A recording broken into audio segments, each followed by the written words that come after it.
بسم اللہ الرحمن الرحیم۔ صحیح صحیح کی جمع ہے اور ستہ 6 کو کہتے ہیں۔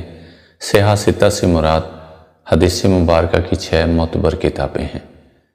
صحیح ستہ کی پہلی کتاب بخاری شریف ہے، جسے امام محمد بن اسماعیل بخاری رحمۃ اللہ علیہ نے مدون کیا ہے۔ امام بخاری رحمۃ اللہ علیہ 256 ہجری بمطابق 870 عیسوی میں فوت ہوئے۔ آپ کا مزار ازبکستان کے شہر سمرقند میں ہے۔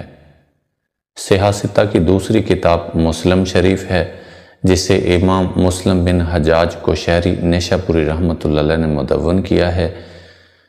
امام مسلم رحمۃ اللہ علیہ 261 ہجری بمطابق 875 عیسوی میں فوت ہوئے۔ آپ کا مزار نصر آباد میں ہے۔ صحیح ستہ کی تیسری کتاب سنن ابی داؤد ہے، جسے امام ابو داؤد سلیمان بن اشعث سجستانی رحمۃ اللہ علیہ نے مدون کیا ہے۔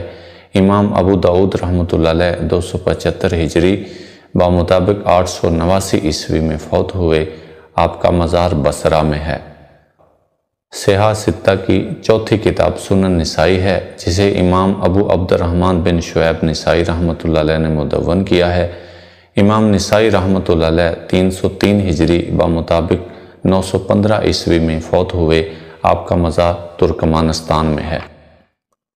صحیح ستہ کی پانچویں کتاب جامع ترمذی ہے، جسے امام ابو عبداللہ محمد بن علی ترمذی رحمۃ اللہ علیہ نے مدون کیا ہے۔ امام ترمذی رحمۃ اللہ علیہ 255 ہجری بمطابق 869 عیسوی میں فوت ہوئے۔ آپ کا مزار خراسان میں ہے۔ صحیح ستہ کی چھٹی کتاب سنن ابن ماجہ ہے، جسے امام ابو عبداللہ محمد بن یزید ابن ماجہ رحمۃ اللہ علیہ نے لکھا ہے۔ امام ابن ماجہ رحمۃ اللہ علیہ 273 ہجری بمطابق 887 عیسوی میں فوت ہوئے۔ آپ کا مزار قزوین میں ہے۔